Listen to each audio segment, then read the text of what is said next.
Say something similar. I'm thinking. Say something similar. You can even say the same. Say something similar.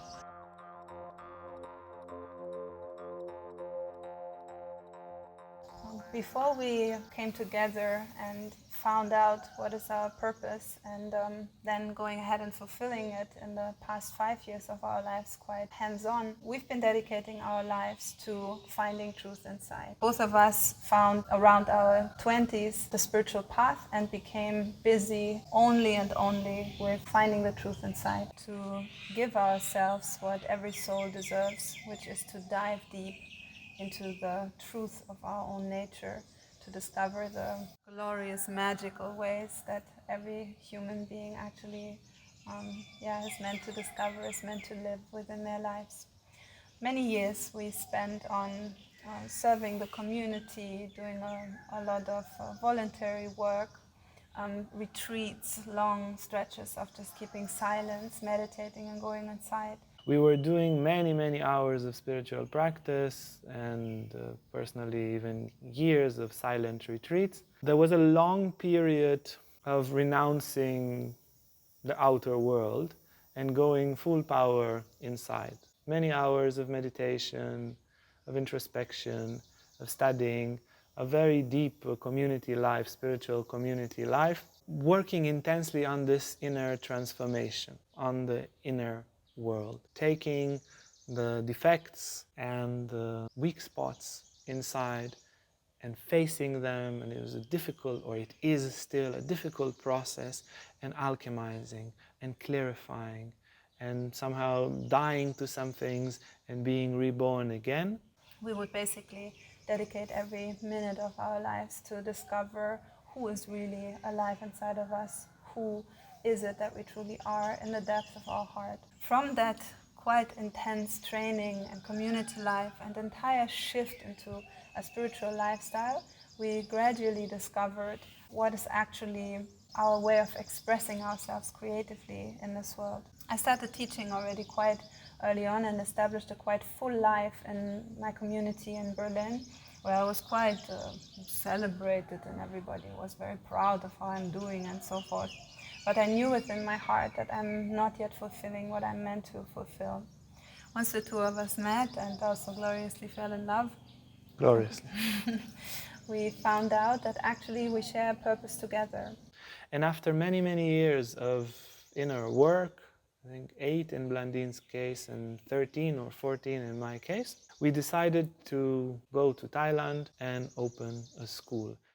It came from a certain burning in the heart. We had a very established life where we came from. Everything was great and comfortable and working. Blandine had all her students that loved her and praised her, and everything was going very well, and everything was easy and comfortable and rewarding. And yet we had this longing in the heart to go to the other side of the world, not knowing anyone, not speaking the language, with a tourist visa, not having the currency or knowing what to expect. We threw away everything and followed this profound dream because we felt it's coming from a correct place inside. It was real here in the heart. That image of going to do that, we both identified as true. And we basically came with not much in our pockets, sort of eating very humbly, living very humbly, sleeping on the floor of our yoga hall. Which was not just our yoga hall. Other people would come and wake us up in the morning to teach the yoga class. And things were pretty difficult, but we pulled through because we know this is the right place. This is our heart. This is where our heart is pointing. And we're going to pay the price, and we're going to take responsibility for our heart and for our purpose. And we're going to take the struggle, and we will succeed somehow. Dealing just with a handful of students here and there, being quite frustrated with how slow the process was of building a spiritual school here in Chiang Mai, Thailand. We didn't know the language, we couldn't read the papers about visas, we couldn't read the papers about how to set up a company. We were just barely managing to get along financially, but we knew in our hearts that it was the right thing to stay, and we knew that we would give it at least a really good shot before we would give up and just return to our cozy, comfy spiritual lives that we were leading back in Europe. And it was a disaster. It was really hard. I would put my best clothes, write a lecture, pay money to rent a yoga hall. Nobody would come.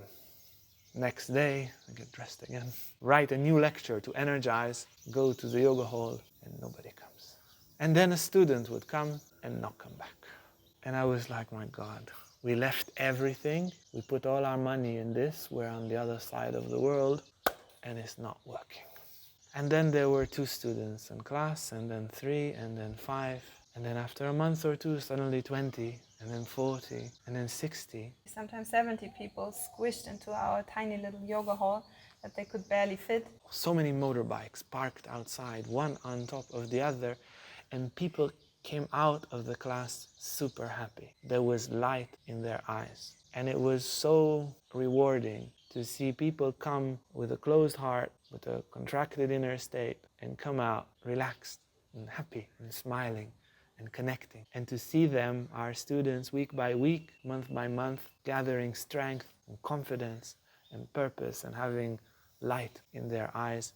This was an amazing process. And within the first 3 months, we then also discovered a wonderful resort place and started hosting retreats. And gradually, surely, we built quite a wonderful community.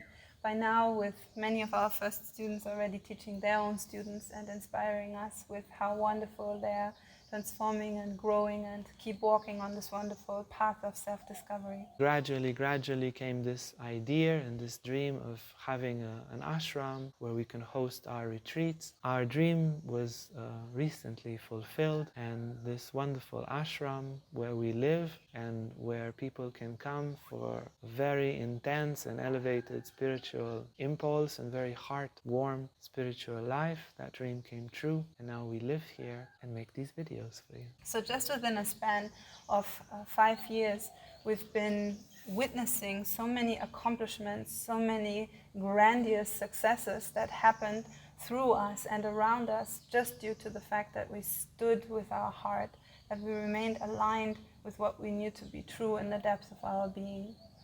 Even now that we are living in this, well, it's a bit like a palace-like place, which we would have never dreamt 5 years ago, not even 3 years ago, we would have dreamt that this would be the case. Even now, living here, we still feel the same freedom of when we initially came. We had the freedom of having no money, no real place to stay, just sleeping on the floor somewhere. We had the freedom of knowing no one, being no one, having nothing to worry about. And with this alignment with the path of the heart, with the true path of purpose that spirituality offers, we are now as free as we were then. None of this is considered for us to be ours or to be some sort of thing that will tie us down and that will determine our path from here. But we remain very strongly with this ideal of having our path purely determined by what is alive in our hearts and in our souls. So after this journey, we feel ourselves quite excited and somewhat ready to share this journey with you and hopefully with many people that can be inspired by this miraculous path of Tantra and of spiritual accomplishment, spiritual purpose finding, in which you just let go, you dive into your heart, and you will find what the universe placed there that is then just unfolding like a seed sprouting from within you. So after this journey, we feel ourselves quite excited and somewhat ready to share this journey with you and hopefully with many people that can be inspired by this miraculous path of Tantra and of spiritual accomplishment, spiritual purpose finding, in which you just let go, you dive into your heart, and you will find what the universe placed there that is then just unfolding like a seed sprouting from within you. We look forward to see you here in Chiang Mai in our retreat resort.